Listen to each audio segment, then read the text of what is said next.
Si crees que para ser pastor solamente se necesita hablar bonito, tener muchos seguidores o una imposición de manos, la Biblia dice una cosa totalmente distinta. Pablo describe ciertos requisitos que cuando los leemos con honestidad, primero nos examina a nosotros. Dios, antes que el púlpito, mira nuestro carácter.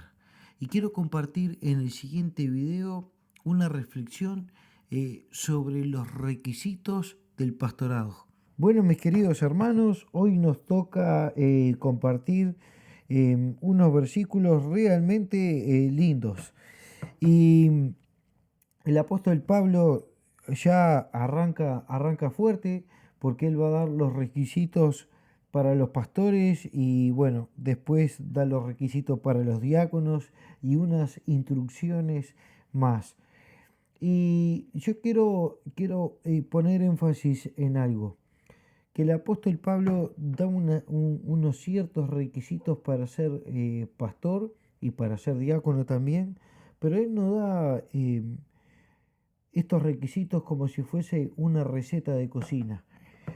Eh, Necesitan estos y estos ingredientes para que salga bien, sino que es mucho más importante, porque Pablo no solamente está dando los requisitos, sino que también está poniendo en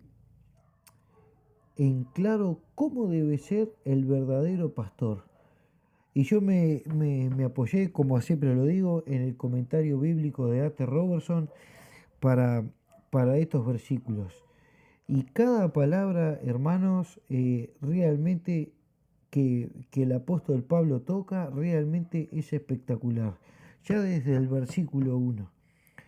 Yo lo dividí a estos versículos en tres partes.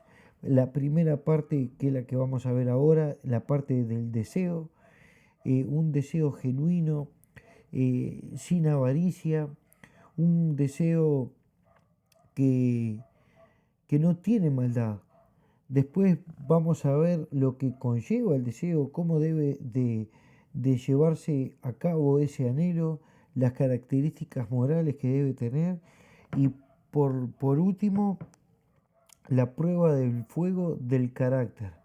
El apóstol Pablo siempre fue una persona que le dio mucho énfasis, no solamente Pablo, sino que también Jesús, Santiago, el apóstol Pedro, ha puesto, ha puesto mucho énfasis en cómo tenemos que ser nosotros eh, con los de afuera de la iglesia, el testimonio que tenemos que tener. Así que muy rápidamente lo vamos a ver. Nosotros dijimos que vamos a ver en el verso 1, eh, el apóstol marca que es un deseo bueno sin maldad. Dice así, dice, si alguno anhela obispado, buena obra desea. Y en el griego, lo que decía A.T. Robertson, es que ese anhelo brota del corazón, brota desde lo más profundo del corazón de quien anhela el obispado. Y pone tanto de sí que se estira como para alcanzarlo. Imagínense un árbol de manzanas en donde la buena manzana no está abajo del todo, sino que está un poquitito más arriba. Y con solamente estirar el brazo no podemos alcanzar esa manzana jugosa y linda, sino que tenemos que ponernos en puntita de pie y estirarnos lo más posible para obtener esa manzana. Y esa es la idea que Pablo está poniendo en este versículo.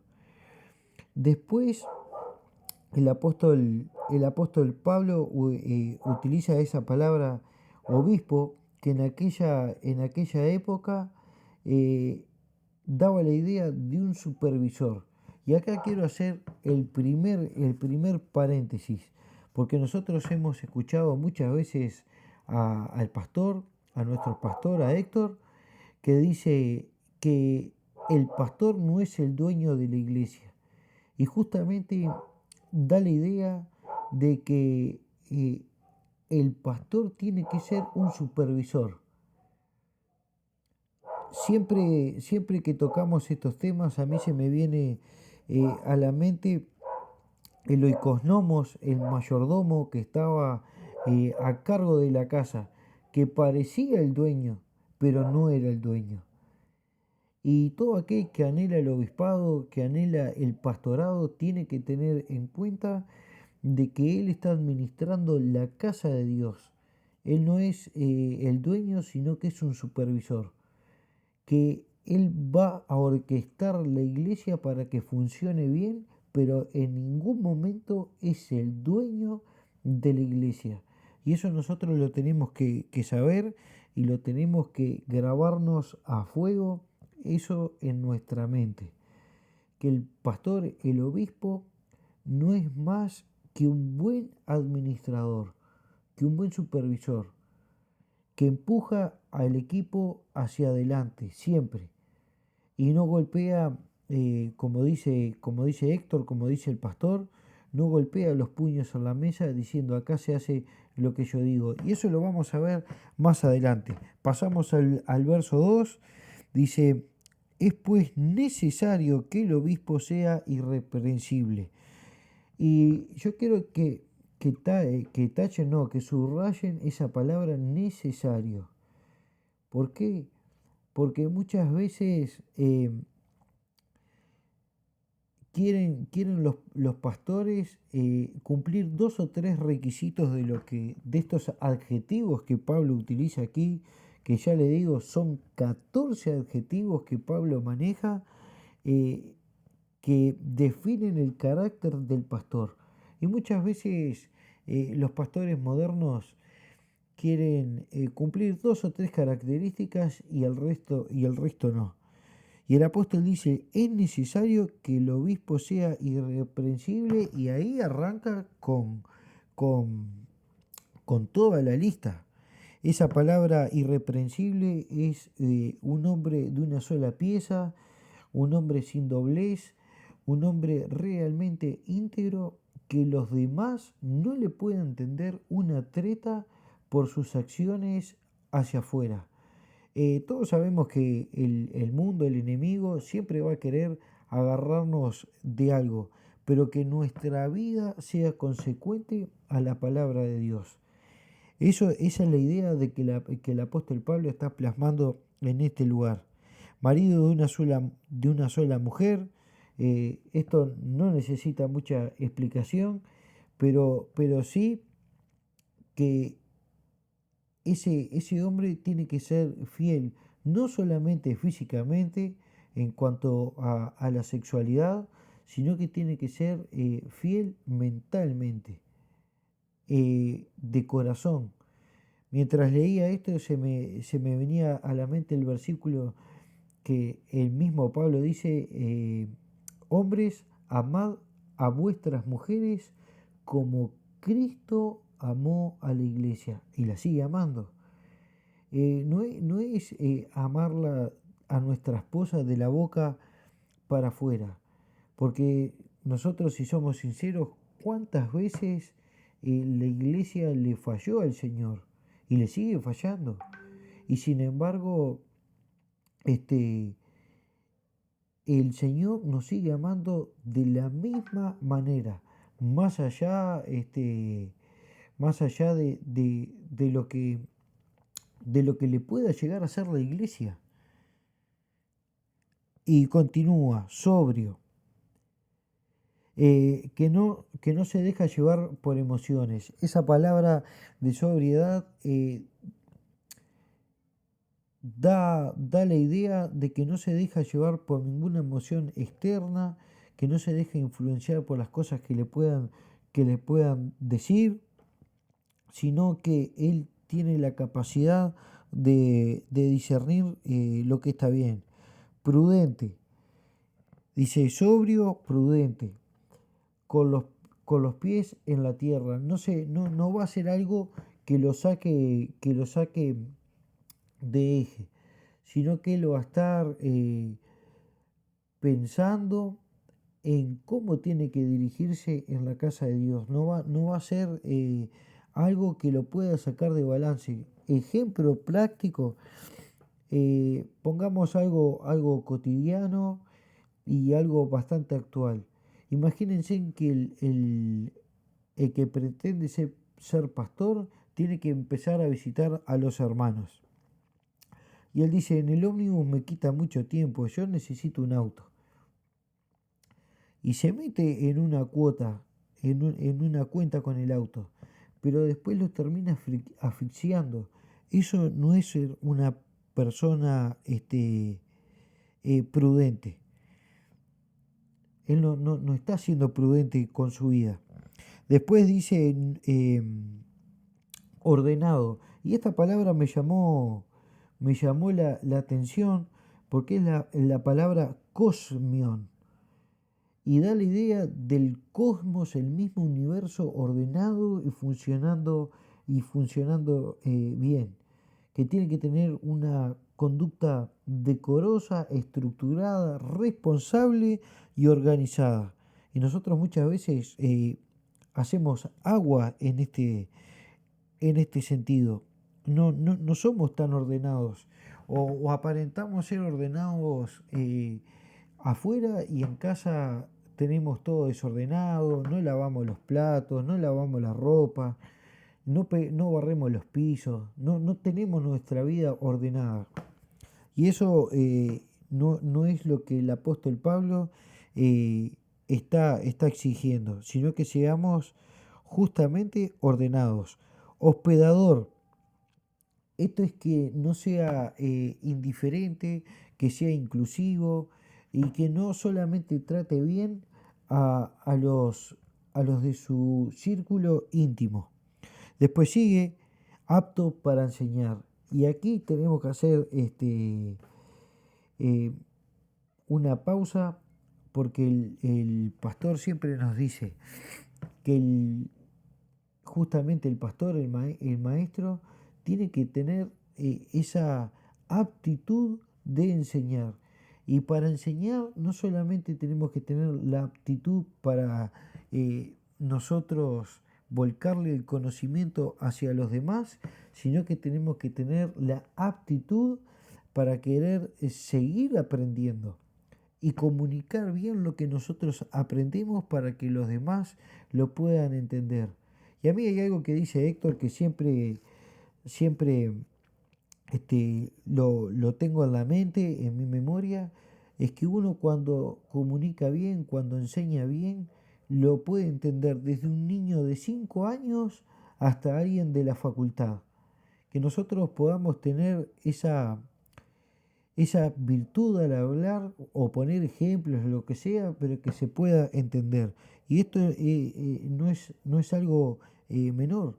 No siempre tenemos que mostrar lo que sabemos, sino que tenemos que tratar de el que nos escucha pueda retenerlo bien.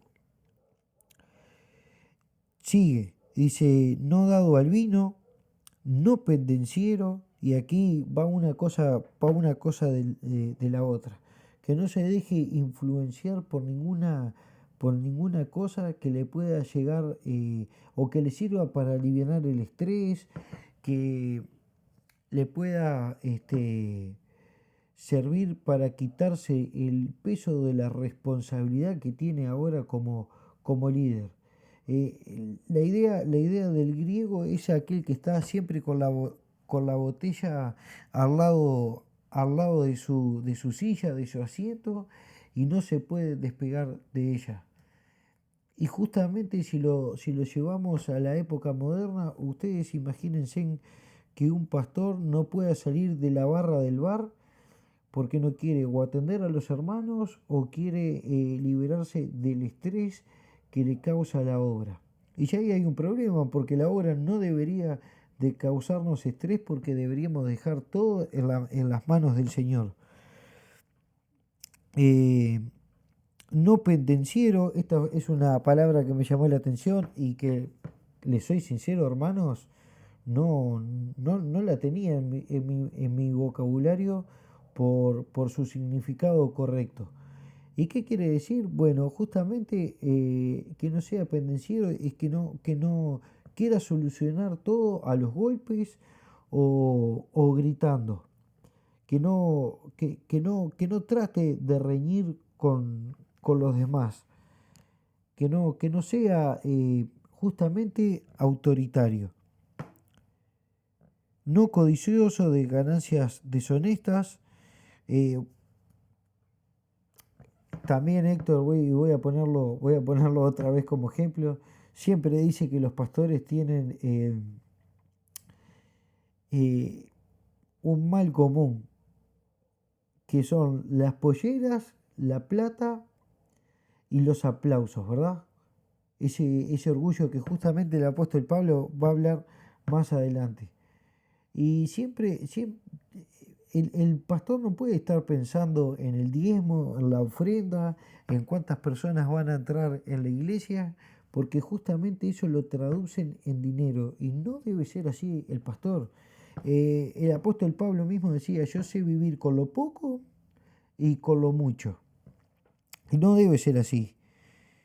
Sigue el verso 4, que gobierne bien su casa, que tenga a sus hijos en sumisión con toda dignidad, pues el que no sabe gobernar su propia casa, ¿cómo cuidará de la iglesia de Dios? Y aquí hay algo muy interesante, porque la idea es de que ese hombre justamente es un capitán, que es un supervisor y que no golpea los puños en su casa para decir, "Oh, acá se hace lo que yo digo y se terminó", sino que la idea es que ese hombre se ponga de capitán en la casa.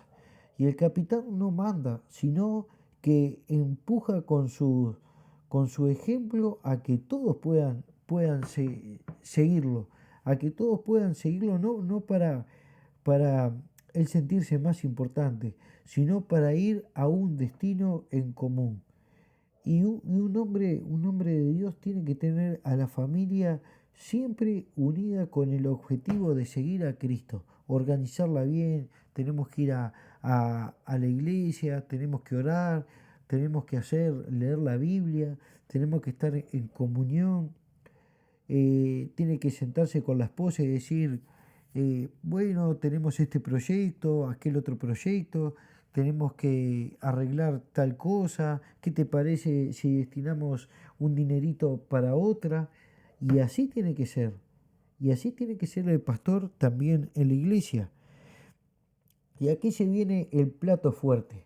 ¿Por qué? Porque dice, eh, no un neófito que sea que envaneciéndose caiga en condenación del diablo.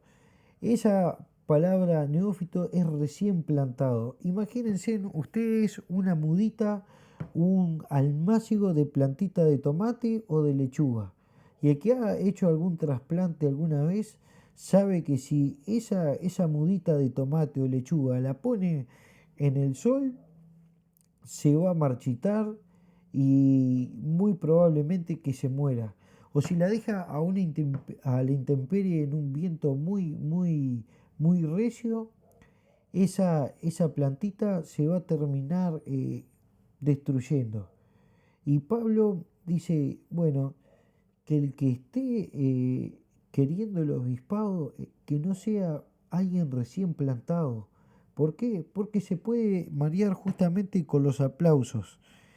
Porque dice esa palabra envaneciéndose, es como que, que se levanta como una pantalla de humo que no puede ver con, con claridad, que se le suben los humos a la cabeza. Y eso puede ser peligroso. ¿Por qué? Porque justamente dice, caiga en la condenación del diablo. ¿Cómo fue condenado el diablo? ¿En qué falló? En el orgullo, en la soberbia. Él pensó que era el super ángel en el cielo y cayó porque no estuvo bien plantado. Era alguien que no tenía experiencia de vida, no se dio golpes, no se aprendió a levantar, no ha tenido, como dice la palabra, no ha tenido la prueba experimental de la palabra misma en su vida. Y eso es muy complicado. Y el verso 7 termina: y debe tener buen testimonio de los de afuera para que no caiga en descrédito y en lazo del diablo. Hermanos, lamentablemente, no solamente en la iglesia, sino que en cualquier lado donde la cabeza da una mala imagen, ya ensucia al resto de, de las personas que están o en esa empresa, o en ese ministerio, en el gobierno, en donde sea. Si la cabeza está mal, si la cabeza da una mala imagen, se empieza a complicar todo. Y el apóstol Pablo dice: los de afuera tienen que decir, este es un hombre de Dios. No se tiene que andar dando una mala imagen. Y miren lo que con lo que termina. Dice: para que no caiga en descrédito y en lazo del diablo. Esa palabra en lazo del diablo, esa frase en lazo del diablo, da la idea de como una trampa, como una pajarera, como una trampa de pájaros, en donde está la montañita del alpiste, la semilla o lo que sea, y el pajarito solamente ve la semilla y se olvida de todo el artefacto que hay a la vuelta, y por dejarse tentar, por dejarse dominar por el deseo de comer esa semilla, cae en la trampa. El diablo siempre nos está tendiendo lazos, siempre nos está queriendo atrapar. Pero si nosotros tenemos los pies bien puestos a la tierra, ya sabemos que tenemos que dar un buen testimonio. El pastor siempre tiene que dar un buen testimonio, no solamente en la iglesia, sino como también en la idea, en la Biblia, en lo que Pablo está diciendo, con el vecino, con el que nos vende las cosas, con nuestro jefe o con nuestros, si estamos en una posición que tenemos gente a cargo, que los que nosotros estamos dirigiendo digan: la verdad que me tocó un encargado que es una maravilla. No solamente me exige, sino que se exige a él mismo, y siempre está involucrado en la tarea. Que nosotros podamos justamente mostrar eso, un buen testimonio hacia los demás. Y bueno, estos son los versículos que nos tocó compartir hoy, pero que no sean solamente para el obispo, para aquel que desea ser pastor, sino que podamos nosotros apropiarnos de estas palabras para ponerlas por obra, aunque no seamos pastores, porque eso va a hablar bien de nosotros y va a hablar bien de aquel a quien representamos. No es que Dios necesite gente que lo deje bien, pero sí conducirnos bien en la vida puede salvarle el alma a otro. Que tengamos esto en cuenta. Vamos a orar para despedirnos. Señor, te damos gracias, Padre, por esta oportunidad que tenemos de compartir la palabra, Señor, y por la oportunidad que tú nos das, Señor, de poder estar compartiendo, bendiciéndonos los unos a los otros. Te pedimos un buen descanso para cada uno de los hermanos que nos están escuchando. En el nombre de Jesús, amén. Vamos, Tales. Vamos, que nos tenemos que ir ya. Vámonos.